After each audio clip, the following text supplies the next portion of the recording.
অযোধ্যায় রাম মন্দির প্রতিষ্ঠার আগের দিন রবিবার নন্দীগ্রামের রেয়াপাড়ায় সিদ্ধেশ্বর বাজার থেকে সিদ্ধনাথ মন্দির পর্যন্ত সনাতনী শোভাযাত্রা অনুষ্ঠিত হয়।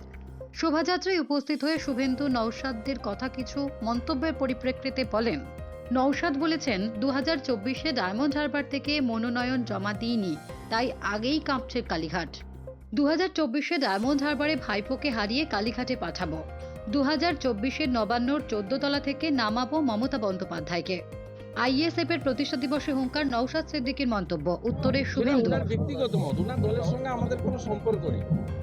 তো আমরা যেটা মনে করেছি যে সিপিএম কংগ্রেসের মতো কলকাতায় দোস্তি আর দিল্লিতে, কলকাতায় কুস্তি, দিল্লিতে দোস্তি। মীনাক্ষী বলছে চোর মমতা চোর ভাইপো, আর মীনাক্ষীর জ্যাঠা সীতারাম ইয়েচুরি চোর ভাইপো চোর পিসির সঙ্গে বসে বিরিয়ানি খাচ্ছে। এই কাজটা অন্তত নওশাদ সিদ্দিকী বা তার পার্টি করছে। তার পার্টির নীতির সঙ্গে বিজেপির কোনো সম্পর্ক নেই।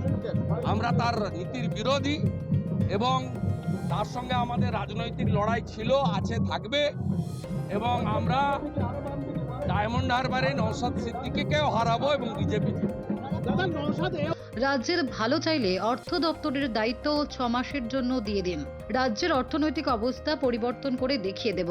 যদি অর্থনৈতিক অবস্থা পরিবর্তন না করতে পারি, রাজনীতি করা ছেড়ে দেব। দায়িত্ব পেলে পরদিন থেকেই রাজ্য সরকারি কর্মীদের কেন্দ্রীয় হারে ডিএ দেওয়ার ব্যবস্থা করব। নেতাজি ইন্টারের সভা থেকে চ্যালেঞ্জ নওশাদ সিদ্দিকের। সাংসদ হিসেবে, বিধায়ক হিসেবে তার 2 বছরের অভিজ্ঞতার ভিত্তিতে সে হয়তো বলে থাকতে পারে, এটা তার ব্যক্তিগত মত।